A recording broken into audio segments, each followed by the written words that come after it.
လက်နက်ကြီးပစ်ကူကတော့ထိတွေ့တိုက်ပွဲစဖြစ်ကြတဲ့ကတောက်လျှောက်ပစ်ပေးတာမျိုးရှိပါတယ်။လေကြောင်းပစ်ကူတော့မလာပါဘူး။စကန်ကိုတော့စစ်စင်ရေးကြီးမှန်းချက်အတိုင်းအောင်မြင်စွာတိုက်ခိုက်သိမ်းပိုက်နိုင်ခဲ့ပါတယ်လို့တော်ဝင်တောင်းတက်ရင်းမှာတာဝန်ရှိသူတို့ကပြောကြားပါတယ်။စစ်စင်ရေးတိုက်ခိုက်မှုများကိုအမတ်နဲ့စစ်စင်ရေးနယ်မြေတိုင်းစစ်ဌာနပကုယူဟာ24ငကယ်ဒီစစ်ကြောင်းအာလာဝကတက်ရင်အမတ်3933တက်ရင်ဖြူဘကပါယူဟာ25အမတ်393နဲ့တက်ရင်Spring Warriors ခေါ်တဲ့ KNLA တက်ရင်ကိုယူဟာ26တော်ဝဲတောင်းတက်ရင်ဒေါ်ကြီးကတက်ရင်တို့ပူးပေါင်း၍တိုက်ခတ်ခဲ့ကြခြင်းဖြစ်ကြောင်းသိရှိရပါတယ်။ပြည်သူ့ကာကွယ်ရေးတပ်မတော် PDF တိုင်းစစ်ဌာနပဲခူးမှာပဲခူးတိုင်းအတွင်းစစ်စင်ရေးများကိုတိုးမြင့်ဆောင်ရွက်လျက်ရှိတဲ့အတွက်ပြည်သူများအနေနဲ့ပူးပေါင်းပါဝင်ပေးကြပါရန်မြစ်တာရက်ခံထားပါတယ်ခင်ဗျာ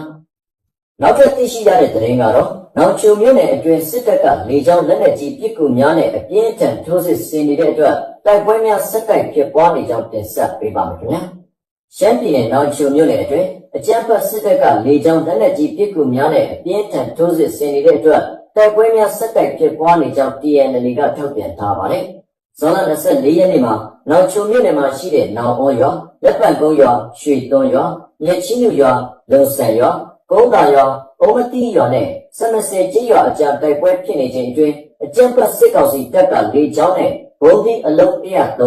ဒရုန်းနဲ့ဘုံသီးအလုံး60လက်နက်ကြီး53လုံးနဲ့ပစ်ကူပေးတိုက်ခိုက်ခဲ့ကြောင်းသိရှိရပါတယ်။နောင်အောကြီးရွာမှာယမန်နေ့က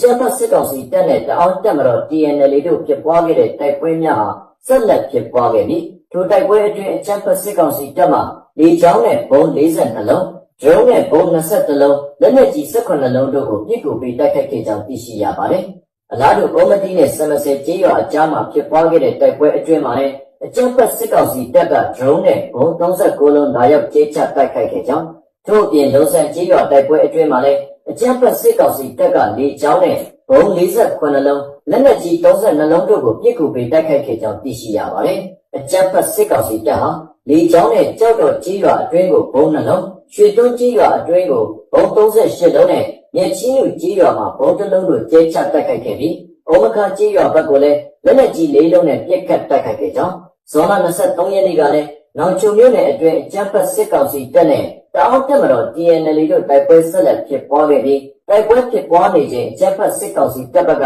လက်နက်ကြီး122လုံးနဲ့လေကြောင်းဖြင့်ဘုံ48လုံးကျဲချတိုက်ခိုက်ခဲ့ကြောင်းသိရှိရပါတယ်။ညီနောင်မဟာမိတ်၃ဘက်ကငလင်တန်တဲ့ပြည်သူများနဲ့လူသားချင်းစာနာထောက်ထားရေးလုပ်ငန်းများဆက်လက်ဆောင်ရွက်နိုင်ရေးအတွက်တိုက်ပွဲဖြစ်ပွားလျက်ရှိတဲ့နေရာများမှာကျိုးစစ်ဆင်ခြင်းများပြုလုပ်မှာမဟုတ်ပဲတစ်ပတ်သက်အပြည့်ရဲ့ကာလကိုနောက်တစ်လတက်တန်းထပ်တိုးထားစဉ်မှာအကြမ်းဖက်စစ်ကောင်စီတပ်ကခွင့်ကောင်းယူပြီးအဆက်မပြတ်ကျိုးစစ်ဆင်နေတဲ့အတွက်ကြောင့်နောင်ချုံမြို့နယ်မှာတိုက်ပွဲများမကြာခဏဖြစ်ပွားလျက်ရှိကြောင်း TNL ကပြောဆိုထားပါတယ်။ပြည်သူများအနေနဲ့အကြမ်းဖက်စစ်ကောင်စီရဲ့ဘုံကျဲတက်ခတ်မှုများကိုရှောင်ရှားနိုင်ဖို့စစ်ရေးတတိအမြဲရှိရန်လိုအပ်ပြီးလေကြောင်းရန်မှကာကွယ်နိုင်ဖို့လေကြောင်းကာကွယ်ရေးဆိုင်ရာနည်းလမ်းများကိုလိုက်နာဆောင်ရွက်ရန်လိုအပ်ကြောင်း TNL ကထုတ်ပြန်ထားပါတယ်ခင်ဗျာ။ဆက်လက်တင်ဆက်ပေးမယ့်သတင်းကတော့မန္တလေး PDF ရဲ့ကွန်မန်ဒိုတင်တဲ့ဆင်းပွဲမြေပြင်အခြေအနေများကိုတင်ဆက်ပေးပါမယ်ခင်ဗျာ။ပြည်သူ့ကာကွယ်ရေးတပ်မတော်မန္တလေးရဲ့ကွန်မန်ဒိုတင်တဲ့အပတ်စဉ်3တင်တဲ့ဆင်းပွဲအခမ်းအနားကိုလုံခြုံနေတနေရာမှာကျင်းပပြုလုပ်ခဲ့တယ်လို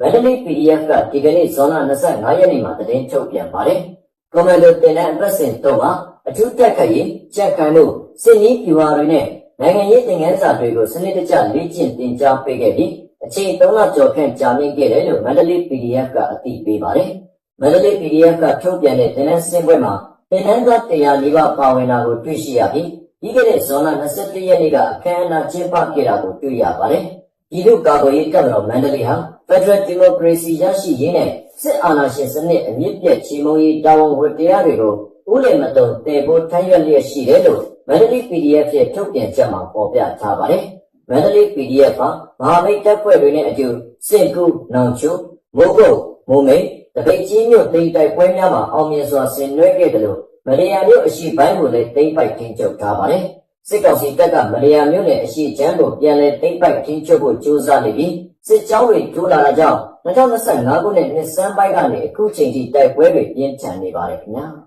။နောက်ထပ်သိရှိရတဲ့သတင်းကတော့ကျောက်ဖြူမြို့မှာရှိတဲ့စစ်ကောင်စီရဲ့တပ်ရင်းနှစ်ခုတက်ပြက်လို့နေပါဖြစ်ရဲတပ်ရင်း32မှာ10ဦးထက်မနည်းထွက်ပြေးခဲ့ကြောင်းတင်ဆက်ပေးပါမယ်ခင်ဗျာ ခိုင်ပြည်နယ်ကြောက်ဖြူမြို့မှာရှိတဲ့ခမရ942နဲ့ခမရ943တပ်နှစ်ခုမှာတက်ပြက်လူနေပါဖြစ်နေပြီးရဲတပ်ရင်32မှာစစ်ကောင်စီတပ်သား10ဦးထက်မနည်းထွက်ပြေးနေကြောင်းစစ်ရေးသတင်းရင်းမြစ်များထံကနေသိရှိရပါတယ်။ဒါအပြင်ခမရ942နဲ့အနီးကြောက်တလုံးဂိတ်မှာလည်းလုံခြုံရေးပိုင်းအတွက်စစ်ကောင်စီတပ်သားများမရှိတော့ဘဲရဲတပ်ဖွဲ့များကရှိတော့ကြောင်းသိရှိရပါတယ်။ခမရ942နဲ့ခမရ943တွေကတက်ကိုပြတ်တလောက်ဖြစ်သွားတာကြောက်ဖြူဘက်အတိုက်ခိုက်ခံလိုက်ရတော့942နေရာမှာကရဲလုံခြုံရေးတပ်လောက်ပဲရှိတယ်။ကျန်တဲ့နောက်ကျန်တပ်တွေကပါစစ်တွေဘက်ကိုပြောင်းပြီးတော့အသစ်ပြန်ဖွင့်ထားတယ်လို့သိရပါတယ်။ရဲတပ်ရင်32ကနေပြေးလာတာ10ယောက်ကျန်မနေဘူး။ကျွန်တော်သိတာတော့တရားစင်12ဦးကျော်တယ်။တချို့လွတ်မြောက်သွားပြီးဘောလို့ CDM ပိုကြီးစင်ရောကမစ္စည်းမကိုပြောပါတယ်။အဆိုပါကြောင့်ပြေးသွားတဲ့စစ်ကောင်စီတပ်သားများမှာစစ်သားစုဆောင်ခံထားရတဲ့လူသစ်များလည်းပါဝင်ပြီးအချို့မှာမြို့ပေါ်ထွက်ပြေးသွားကြကြောင်းသိရှိရပါတယ်။အချို့မှာအာရခတ်တပ်တော် AA ဘက်လက်မြောက်သူများရှိနေပေမဲ့လည်း AA ဘက်ကသတင်းထုတ်ပြန်ခြင်းမရှိဘဲသူသိစွာလှုပ်ဆောင်နေခြင်းကြောင့် AA ထံကိုရောက်ရှိသွားတဲ့သတင်းကိုတော့အတိပြုရန်ခက်ခဲကြောင်း၎င်းကဆိုပါတယ်။တိုင်ပွဲအတွင်းစစ်ကောင်စီရဲ့အကြီးအကဲများအပါအဝင်တပ်သားသိဆုံးသူများပြလာခြင်းကြောင့်ခမရ942နဲ့ခမရ943တပ်တွင်းအင်အားလျော်လဲလာတာနဲ့အတူမငြိမ်မသက်ဖြစ်စဉ်များရှိနေကြောင်းဒေတာရင်းစစ်ရေးသတင်းရင်းမြစ်တဦးကလည်းပြောပါတယ်။တပ်သားတွေထွက်ပြေးတာဟုတ်တယ်။သူတို့ကိုစစ်တပ်ကတဲကြီးမဲကြီးလိုက်ဖမ်းနေတယ်။ပြန်မိမမိတော့မသိရသေးဘူး။ကြောက်တလုံးဂိတ်ကိုအရင်က942ကကြိုက်တာအခုဂိတ်မှာရဲဂိတ်တွေပဲရှိတော့တယ်။လုံခြုံရေးကစစ်တပ်မရှိတော့ဘူး။တပ်ရင်းတွေမှာအင်အားနည်းနေတာပါမှာပေါ့။အခုကအကြီးပိုင်းတွေလည်းကျနေတာရှိတော့တက်တွင်းမငြိမ်မသက်တွေဖြစ်နေတဲ့ကြားလေလို့၎င်းကဆိုပါတယ်။ကြောက်တလုံးဂိတ်မှာရဲတပ်ဖွဲ့များလာရှိပြီးရဲတပ်ရင်32မှာတက်ပြေးလာတဲ့ဖြစ်စဉ်မှာမှန်ကန်ကြောင်းကြောက်ဖြူမြို့ကန်တဦးကလည်းပြောပါတယ်။ကြောက်ဖြူမှာမြို့ပေါ်ရက်ွက်များကိုတဲမှာထွက်ပြေးတဲ့တပ်သားများကိုလက်ခံထားတဲ့အင်ရှင်များကိုလည်းစစ်တပ်မှဝင်ရောက်စီးနင်းကဖမ်းဆီးနေကြောင်းရခိုင်အခြေစိုက်သတင်းဌာနအချို့ကပေါ်ပြထားကြပါတယ်။ကြောက်ဖြူဖြစ်စဉ်နဲ့အလားတူအမ်ဘရန်လမ်းပေါ်လက်ရည်ကန်တောင်ပြိုဟာကုန်းမှာရှိတဲ့စစ်တပ်နဲ့ပေးခံထားရသူများမှာလည်းထွက်ပြေးသူများရှိတဲ့အတွက်ကြောင့်တပ်အတွင်းမှာရှိတဲ့စစ်ကောင်စီတပ်ဖွဲ့များကအဆိုပါစစ်မှုထမ်းလူသင်များထပ်မံထွက်မပြေးစေဖို့အတွက်စောင့်ကြည့်နေတဲ့ပြည်ရများလည်းကြားသိရကြောင်း CDM ပိုကြီးစေရောကဆိုပါတယ်။စစ်တပ်ဖို့တက်လူသစ်ကလေးတွေကိုသူတို့ကပြန်ပြီးကင်းဆောင်နေရတယ်။အဲ့ဒါမှဆိုရင်တော့ထွက်ပြေးပြီးတော့ပြန်ဖမ်းမိတဲ့ကလေးတွေကနေပြီးတော့နောက်လူတွေမလုံရဲအောင်ဆိုပြီးတပ်ပစ်နေကြတယ်။ဒါပေမဲ့စွတ်စောလေးရအောင်စုံစမ်းနေစေပဲရှိပါသေးတယ်ခင်ဗျာလို့သူကဆိုပါတယ်။ကြောက်ပြမြို့မှာပြီးခဲ့တဲ့ဇွန်လ22ရက်နေ့အထိတိုက်ပွဲဖြစ်ပွားခဲ့ရမှစစ်ရှိန်တက်နေဒီမှာ3ရက်ရှိပြီဖြစ်ပြီးရင်းအခြေအနေမှာလည်းအာရခတ်တပ်တော်ဘက်ကစစ်ရေးပြင်ဆင်တဲ့အနေအထားကြောင့်တိုက်ပွဲအရှိန်အင်းနေခြင်းဖြစ်ကြောင်းစစ်ရေးသတင်းရင်းမြစ်များကယူဆကြပါတယ်။ AA အနေနဲ့ရခိုင်ပြည်နယ်မှာအနောက်ပိုင်းတိုင်းစစ်ဌာနချုပ်နပကအပါအဝင်မြို့14မြို့ကိုသိမ်းပိုက်ထိန်းချုပ်ထားပြီးပင်လယ်ကမ်းရိုးတန်းဒေသများဖြစ်တဲ့စစ်တွေကြောက်ဖြူမန်အောင်တို့ကိုဆက်လက်သိမ်းပိုက်ရန်ကြိုးပမ်းနေပါတယ်ခင်ဗျာ။ဆက်လက်တင်ဆက်ပေးမယ့်သတင်းကတော့ရွေးကောက်ပွဲမှာပြည်သူမဲပေးတဲ့အစိုးရကိုအာဏာလွှဲမယ်လို့စစ်ကောင်ဆောင်ပြောဆိုခဲ့ကြောင်းတင်ဆက်ပေးပါမယ်ခင်ဗျာ2015မှာပြည်သူရွေးချယ်ထားတဲ့အယက်သားအစိုးရနဲ့မဲရလက်တွေကိုပယ်ဖျက်ပြီးစစ်အာဏာသိမ်းထားတဲ့အာဏာသိမ်းစစ်ကောင်ဆောင်ဟာရွေးကောက်ပွဲထက်လို့ပြည်သူမဲပေးတဲ့အစိုးရကိုအာဏာလွှဲမယ်လို့ထပ်မံပြောကြားခဲ့ပါတယ်စစ်ကောင်ဆောင်မင်းအောင်လှိုင်ကနိုင်ငံရေးနည်းလမ်းကိုတွဲဆုံဆွေးနွေးခြင်းဖြစ်တာအဖြစ်ရှာတဲ့နောက်ကြောင့်ငြိမ်းချမ်းရေးဆွေးနွေးပွဲကိုကြိုးစုလမ်းဖွင့်ထားတယ်လို့ဇွန်လ25ရက်နေ့နေပြည်တော်မှာပြုလုပ်ခြင်းပတဲ့ငြိမ်းချမ်းရေးဖိုရမ်မိန့်ခွန်းမှာအခုလိုထည့်သွင်းပြောဆိုသွားတာပါ။ခြေဥမှာပြဋ္ဌာန်းထားတဲ့အတိုင်းအမျိုးသားအကာအကွယ်နဲ့လုံခြုံရေးကောင်စီရဲ့အစိုးအဖြစ်နဲ့ရွေးကောက်ပွဲကျင်းပပြီးရွေးကောက်ပွဲကနေပေါ်လာတဲ့ပြည်သူတွေမဲပေးရွေးချယ်လိုက်တဲ့အစိုးရကိုအာဏာလွှဲပေးသွားမယ်လို့ဆိုပါတယ်။စစ်ကောင်ဆောင်မင်းအောင်လှိုင်ကတွတ်တော်ပေါ်ပေါက်လာပြီးကျွန်တော်တို့တွားချင်တဲ့ဒီမိုကရေစီလမ်းကြောင်းကိုရှောင်လန်းနိုင်တဲ့အချိန်အခါမျိုးမှာလက်နက်ဆွဲကင်ပြီးမိမိတို့လိုလားချင်တာကိုတောင်းဆိုတာမျိုးလက်နက်ကင်လမ်းစဉ်ကိုဖတ်ထွက်ပြီးလူမျိုးဆွဲဒေတာဆွဲကြီးမားစွာနဲ့မိမိတို့ရဲ့ဆန္ဒကိုယ်သာဦးစားပေးလှုပ်ဆောင်ဖန်တီးနေတာမျိုးတွေဟာဒီမိုကရေစီနဲ့တွေ့ပယ်နေတယ်။မှန်ကန်တဲ့လမ်းစဉ်မဟုတ်ဘူးဆိုတာကိုလည်းအလေးအနက်သတိပြုကြစေလိုပါတယ်။မိမိတို့လိုလားချက်တွေကိုလွတ်တော်အသီးသီးမှဆွေးနွေးဆုံးဖြတ်အတည်ပြုသွားကြမှာပဲဖြစ်ပါတယ်လို့သူကဆိုပါတယ်။ဒီငြိမ်းချမ်းရေးဖိုရမ်မှာအဖွဲ့အမှာစကားပြောကြားခဲ့တဲ့စစ်ခေါင်းဆောင်မင်းအောင်လှိုင်ကနိုင်ငံရေးဆွေးနွေးမှုငြိမ်းချမ်းရေးဆွေးနွေးမှုတွေပြုလုပ်ကြဖို့အကြိမ်ကြိမ်ပြောဆိုခဲ့တာပါ။ဒီလိုနိုင်ငံရေးဆွေးနွေးမှုငြိမ်းချမ်းရေးဆွေးနွေးမှုတွေကိုတော့လက်နက်ကင်လမ်းစဉ်ကိုဆွတ်လွတ်ပြီးပါတီနိုင်ငံရေးလမ်းကြောင်းနဲ့ရွေးကောက်ပွဲလမ်းကြောင်းကနေတစ်ဆင့်နိုင်ငံရေးနည်းလမ်းနဲ့ပြည်ရှင်းဆောင်ရွက်မယ်လို့သူကပြောဆိုခဲ့တာပါ။ဒီမိုကရေစီစနစ်နဲ့ဖက်ဒရယ်စနစ်ကိုအခြေခံတဲ့ပြည်ထောင်စုနိုင်ငံကိုထူထောင်ဖို့2008ဖွဲ့စည်းပုံအခြေခံဥပဒေနဲ့အညီပါတီစုံဒီမိုကရေစီစနစ်ကိုအကောင့်ထဲပေါ်ဖို့မတူကွဲပြားတဲ့ကိုစားပြုမှုတွေအတွက် ရွေးကောက်ပွဲစနစ်ကိုမဲများသူအနိုင်ယူစနစ် FPTP နဲ့အကျိုးကျကိုစားပြုစနစ် PR စနစ်တို့ကိုပေါင်းစပ်ကျင့်သုံးသွားမယ်လို့ဆိုပါတယ်။စစ်ကောင်းဆောင်ကဒီဖိုရမ်မှာကဏ္ဍအသီးသီးအဖွဲ့အစည်းမျိုးစုံကပုဂ္ဂိုလ်တွေပါဝင်ကြပြီးဒီဖိုရမ်ကိုအားလုံးပါဝင်တဲ့အမျိုးသားအဆင့်ဆွေးနွေးပွဲတစ်ရက်ဖြစ်စေဖို့ငြိမ်းချမ်းရေးမှာပါဝင်ပတ်သက်သူအားလုံးကိုဖိတ်ကြားခဲ့တယ်လို့လည်းအဖွဲ့မှစကားမှာထည့်သွင်းပြောကြားထားပါတယ်။ကျွန်တော်တို့ကတော့နိုင်ငံနဲ့ပြည်သူလူထုရဲ့မျက်နှာကိုကြည့်ပြီးတွဲဆုံဆွေးနွေးရေးအတွက်အမြဲတမ်းလက်ကမ်းကြိုဆိုပါတယ်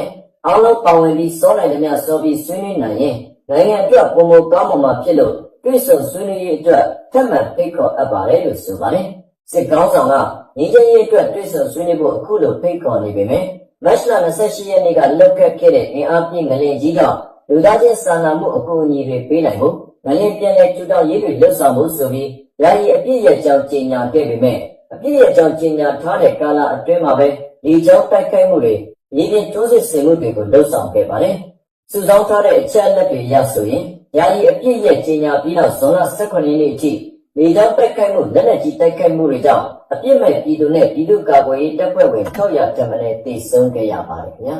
။တမန်တင်ဆက်ပေးခြင်းတဲ့သတင်းကတော့ရဝတီမှာလိုင်စင်မဲ့ရင်များစစ်ကောင်စီမှာဖမ်းဆီးနိုင်တဲ့ကြောင်းတင်ဆက်ပေးပါမယ်ခင်ဗျာ။ကရင်ပြည်နယ်မြဝတီမြို့မှာဒိုင်းတာလက်နက်ကိုင်အဖွဲ့အစည်းတွေများပြားတာကြောင့်စစ်ကောင်စီတပ်အောက်ခံတွေအနေနဲ့လိုင်စင်မဲ့ရင်တွေဖမ်းဆီးဖို့အခက်အခဲတွေရှိတယ်လို့မြို့မိမြို့ဖတွေကပြောပါတယ်။မေလ20ရက်နေ့နေပြည်တော်မှာပြုလုပ်ခဲ့တဲ့စစ်ကောင်စီအဖွဲ့ရဲ့လုပ်ငန်းညှိနှိုင်းအစည်းအဝေးမှာစစ်ကောင်းဆောင်ကလိုင်စင်မဲ့ကားနဲ့လိုင်စင်မဲ့စိုက်ကယ်စီးနှင်းနေတာတွေကိုပေါ်ထုတ်ဖမ်းဆီးဖို့ညွှန်ကြားခဲ့ပါတယ်။ဒါကြောင့်ဇွန်လ1ရက်နေ့ကစတင်ပြီးတော့ကရင်ပြည်နယ်အတွင်းလိုင်စင်မဲ့စိုက်ကယ်နဲ့လိုင်စင်မဲ့ကားတွေကိုဖမ်းဆီးခဲ့ပေမဲ့မြဝတီမြို့မှာတော့ဖမ်းဆီးဖို့အခက်အခဲရှိနေတယ်လို့သိရှိရပါတယ်။မြို့民မြို့ဖတယောက်ကလက်ရှိတော့ဖမ်းတာမတွေ့သေးဘူး။လက်နက်ကင်တပ်ဖွဲ့တွေကအများစုကြီးစိုးထားတဲ့ area ဖြစ်နေတဲ့အချိန်မှာဒီလိုင်စင်မဲ့တွေဖမ်းမယ်ဆိုတဲ့နေရာမှာလက်နက်ကင်အဖွဲ့အစည်းတွေစီးတဲ့ကားတွေကလည်းရာခိုင်နှုန်းတော်တော်များတယ်။အဲဒီခါကျတော့ကျွန်တော်တို့ကပြည်သူတွေရဲ့ဟာတော့ဖမ်းပြီးအဲ့ဒီဟာလက်နက်ကင်တွေကိုမဖမ်းဘူးဆိုရင်ပဋိပက္ခတွေ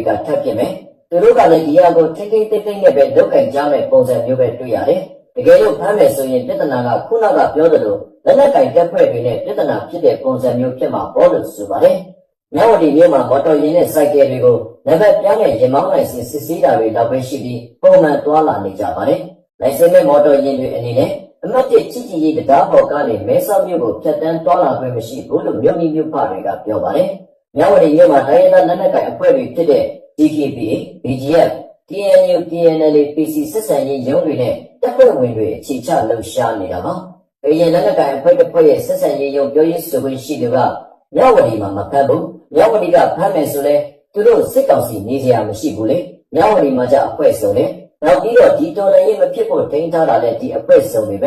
ဲဒါပေမဲ့ဟိုအောက်ဖန်အပ်ဆင်းရင်ဖန်ခံကြည့်တာပေါ့အောက်ဆင်းရင်စစ်ဆေးတယ်ဖန်တယ်အဖန်အစည်းတော့ကျန်တယ်အဖွဲ့အစည်းဆိုရင်ဖန်အပ်လောက်ကြည့်သွားတယ်တာမညာလောက်ကြည့်သွားတယ်ပြီးရင်လိုင်စင်ကားနဲ့ပြန်ပြောင်းတယ်ကားလည်းမဟုတ်ပါဘူးကုန်ပစ္စည်းတွေကအကုန်လုံးလို့သူကဆိုပါတယ်မြန်မာထိုင်းနယ်စပ်မြဝတီမြို့ကနေတဆင့်မြန်မာတနိုင်ငံလုံးကိုလိုင်စင်မဲ့မော်တော်ယာဉ်တွေနဲ့ကုန်စည်တွေဝင်ရောက်ဖို့လက်နက်ကိုင်အဖွဲ့အစည်းတွေဌာနဆိုင်ရာတွေကိုငွေကြေးပေးဆောင်ပြီးအထူးတင်သွင်းနေတာလို့ဒေသခံတွေကပြောဆိုပါတယ်။ကရင်ပြည်နယ်အတွင်းလိုင်စင်မဲ့စိုက်ကယ်မော်တော်ယာဉ်တွေနဲ့တရားမဝင်ဝင်ရောက်လာတဲ့ကုန်ပစ္စည်းတွေကိုပါဖမ်းဆီးနေတာကြောင့်ကုန်စည်နှုန်းတွေမြင့်တက်နေတယ်လို့သိရှိရပါတယ်ခင်ဗျာ။နောက်ထပ်သိရှိရတဲ့သတင်းကတော့အရေးပေါ်ကာလကြောင့်နိုင်ငံသားအခွင့်အရေးရုပ်သိမ်းခံထားရတယ်လို့ဥက္ကိုကိုကြီးပြောဆိုခဲ့ကြောင်းတင်ဆက်ပေးပါမယ်ခင်ဗျာ။အာဏာသိမ်းစစ်ကောင်စီရဲ့အရေးပေါ်ကာလကြေညာချက်ကြောင့်နိုင်ငံသားအခွင့်အရေးများရုပ်သိမ်းခံထားရကြောင်းပြည်သူ့ပါတီဥက္ကဋ္ဌဥက္ကိုကိုကြီးကပြောပါတယ်။ဒီမနေ့ဇွန်လ25ရက်နေ့မှာနေပြည်တော်မှာစတင်ကျင်းပနေတဲ့စစ်ကောင်စီရဲ့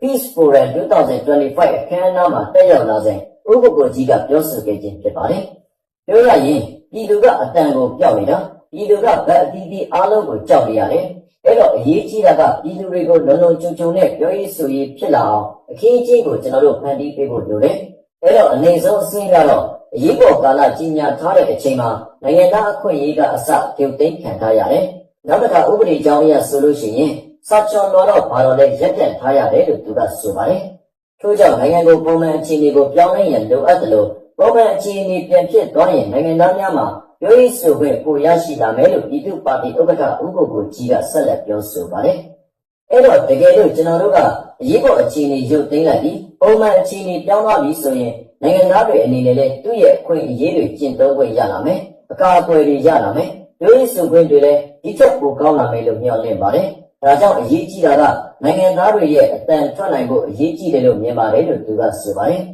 ဇွန်လ25ရက်နေ့မှ29ရက်နေ့အထိ3ရက်တာကျင်းပနေတဲ့စစ်ကောင်စီရဲ့ Peace Forum 2025မှာစစ်ကောင်စီကမှတ်ပုံတင်ထားတဲ့နိုင်ငံရေးပါတီများတိုင်းဒေသမျိုးများမှနိုင်ငံရေးခေါင်းဆောင်များနိုင်ငံတကာအကျိုးနဲ့ပြည်တွင်းပြည်ပငြိမ်းချမ်းရေးပညာရှင်များတက်ရောက်နေကြပါတယ်